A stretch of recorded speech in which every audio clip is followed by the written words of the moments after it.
नमस्कार दोस्तों, स्वागत है आपका हमारे मोटिवेशनल चैनल बिग थिंकिंग में। हमेशा की तरह एक और नई मोटिवेशनल वीडियोस के साथ में हम आपके सामने हैं, तो हमारी वीडियोस पर शुरुआत से अंत तक जरूर बने रहें।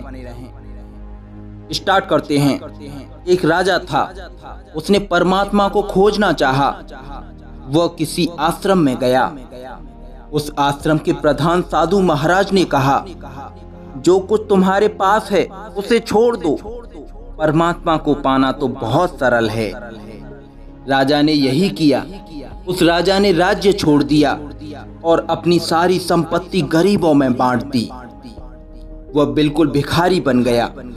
लेकिन साधु महाराज ने उसे देखते ही कहा, अरे तुम तो सभी कुछ साथ ले आए हो। राजा की समझ में कुछ भी नहीं आया, पर वह बोला नहीं। राजा ने स्वयं को ऊपर से नीचे तक देखा और सोचने लगा, पता नहीं किस चीज को साथ लाने की बात यह साधु महाराज कर रहे हैं। पर उसे परमात्मा को पाने की धुन थी, सो उसने खामोश रहना ही उचित समझा। साधु महाराज ने आश्रम के सारे कूड़े करकट को फेंकने का काम राजा को सौंप दिया। राजा ने सोचा, ओह, साधु महाराज यह सोचता है कि मैं आम जनों की तरह मेहनत नहीं कर सकता। वह पूरी तल्लीनता से कूड़ा उठाने का काम करने लगा। आश्रम वासियों को यह बड़ा कठोर लगा, किंतु साधु महाराज ने कहा, सत्य को पाने के लिए राजा अभी तैयार नहीं है और उसका तैयार होना तो बहुत जरूरी है। कुछ दिन और बीते। आश्रम वासियों ने साधु महाराज से कहा कि अब वह राजा को उस कठोर काम से छुट्टी देने के लिए उसकी परीक्षा ले लें।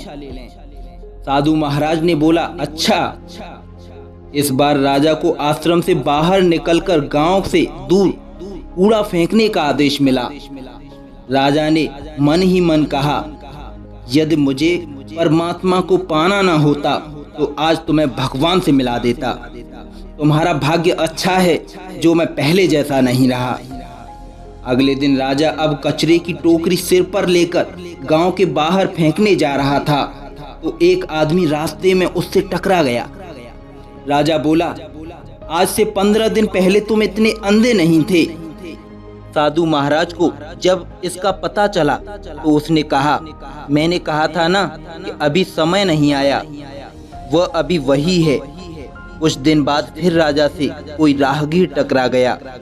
इस बार राजा ने आंखें नटेरते हुए उसे सिर्फ देखा, पर कहा कुछ भी नहीं।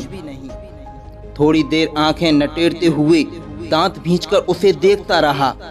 साधु महाराज को जब इसकी जानकारी मिली तो उसने कहा, संपत्ति को छोड़ना कितना आसान है, पर अपने को छोड़ना कितना कठिन है। तीसरी बार फिर यही घटना हुई। इस बार राजा ने रास्ते में बिखरे कूड़े को बटोरा और आगे बढ़ गया जैसे कुछ हुआ ही ना हो। उस दिन साधु महाराज ने कहा, अब यह तैयार है।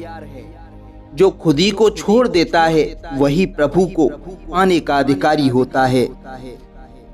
कहानी का सार सिर्फ यही है, सत्य को पाना है तो स्वयं को छोड़ दो। मैं से बड़ा और कोई असत्य नहीं। हमारी ऐसी और भी मोटिवेशनल वीडियोस को देखने के लिए हमारे चैनल को सब्सक्राइब कर दें, बेल आइकन को प्रेस कर दें, जिससे कि आने वाले लेटेस्ट वीडियो आपको समय पर मिल सकें। धन्यवाद। जय हिंद। वंदे मातरम।